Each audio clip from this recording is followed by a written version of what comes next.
Welcome to this investigative explainer. Look, today we're opening up 4 connected case files from 2025. Now, on the surface, they look like completely isolated tragedies. Different cities, different people, completely different weapons. But as we process the evidence together, we're gonna uncover a chilling, shared motive behind every single one of them. So let's just dive right in and start connecting the dots. Here's our case board for today. We're gonna process the evidence from Case 1, the cliff, Case 2, the honeymoon, Case 3, the blue drum, and Case 4, family honor.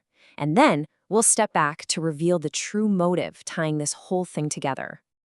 All right, Case File 01, the cliff, Logahad Fort, Pune, June 2025. So an extravagant 17 crore rupee wedding prep ends not in celebration, but with a body at the bottom of a dark cliff.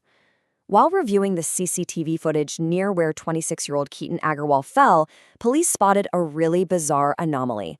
They saw a suspect completely covered in a hoodie, face hidden, hands hidden, the whole shebang.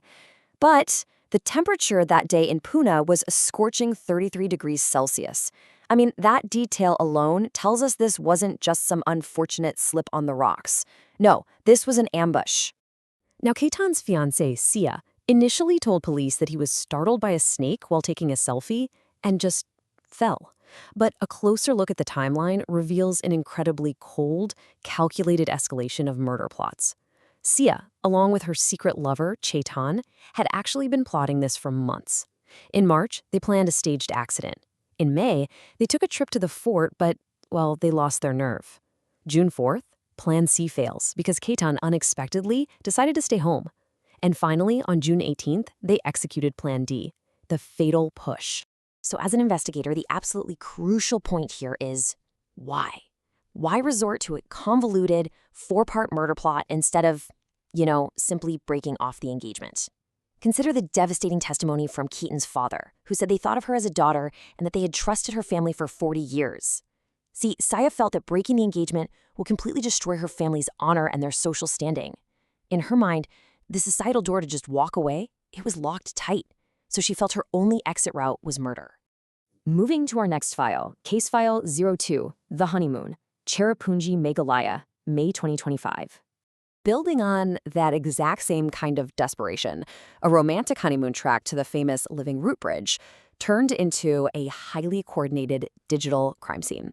The new bride, Sonam, runs to the local police crying that her husband Raja had gone missing on their track. But her digital footprint? It told a vastly different story. Sonam wasn't just being passively tracked, she was actively sharing her live location via a phone app. Her secret lover, who is sitting hundreds of miles away in Indore, was monitoring her movements and using that real-time data to guide a hired professional assassin right to her husband. When we examine the motive here, we're left staring at these deeply conflicting testimonies. Sonam claims she was forced into this marriage and absolutely did not accept it. But her in-laws claim, well, she gave consent. They literally said she was smiling on her wedding day. As a detective weighing these statements, we're seeing this disturbing reflection of a society where women often suffer in total silence, masking their feelings just to please their families. And that ultimately leads to extreme hidden desperation. Okay, let's open up Case File 3, The Blue Drum, Meerut, Uttar Pradesh, March 2025. Here, what started as a simple missing persons report disguised a horrific cover-up. A woman named Muskan reported her husband, Rajput, missing after a quote-unquote domestic argument. But observant neighbors noticed a massive blue plastic construction drum being lugged into the house. Muskan and her lover filled that drum entirely to the brim with solid cement. I mean, the police literally had to break the cement apart with sledgehammers to discover her husband's body inside. The sheer, grueling physical effort they went through to entomb an unhappy marriage inside that drum, it's absolutely staggering to think about. Now, this case became a massive media sensation. Millions of people debated online, was Muskan purely evil, or was she a desperate victim of an allegedly abusive, alcoholic household? But honestly, while the public fiercely debated all those rumors about her husband's behavior, the undeniable physical evidence of that drum proves one central fact. A complete lack of a peaceful, socially acceptable exit route is what catalyzed this brutal, unimaginable violence. Which brings us to Case File 04, Family Honor. Gurugram, Haryana, July 2025. In this file, the motive shifts a bit. It's no longer about escaping a spouse, but rather the deadly, suffocating expectations of family honor. The victim here is 25-year-old Radhika Yadav. She was a former national under-18 tennis player, had a really bright future, but a shoulder injury halted her pro career. She was resilient, though, you know? She started renting courts and independently coaching local kids. Her father, however, Deepak Yadav, well, he viewed her independence, a woman roaming outdoors in the sun, earning very little money, as an unforgivable stain on their family's prestige. And so, on the morning of July 10th, while Radhika was just making breakfast, her father shot her 4 times in the back and waist with his licensed pistol. Hitting with the heavy weight of a cold interrogation room admission, consider his exact words to his brother shortly after the fact. He said, "I have committed kanyavad," which translates to daughter slaughter, hang me. He didn't even view her murder as a crime. He saw it as this twisted, honorable duty to protect his reputation. All right, Section 5, the true motive. Let's connect these 2025 case files. We have now processed the evidence of the cliff, the assassin, the cement drum, and the pistol. Stepping back as investigators to look at the macro motive, the data is striking. Out of over 27,000 murders in India in 2024, nearly 10% were driven by love or illicit relationship dynamics.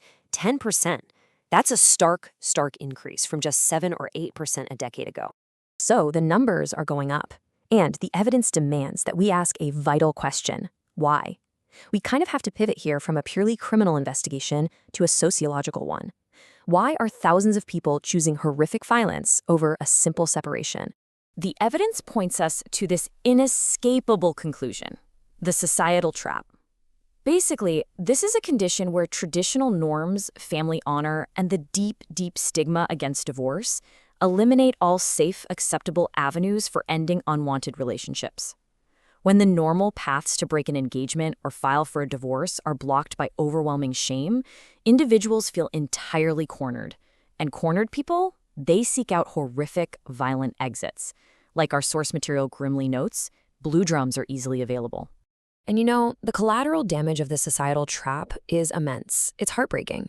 Radhika's friend Nikita still goes to the tennis courts every single day, coaching kids and occasionally just looking up at the sky, honoring a stolen dream because, well, someone has to.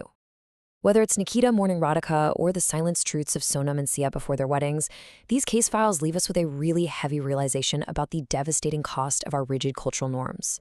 Which brings us to our final piece of evidence to consider today. If society doesn't allow a normal door to walk out of a bad situation, will people always build a fatal trapdoor instead? If we don't actively work to normalize walking away from broken relationships, how many more blue drums, arranged assassins, and tragic cliffs are we going to see in next year's case review? Thank you for joining me on this explainer. Keep questioning the evidence, and I'll catch you next time.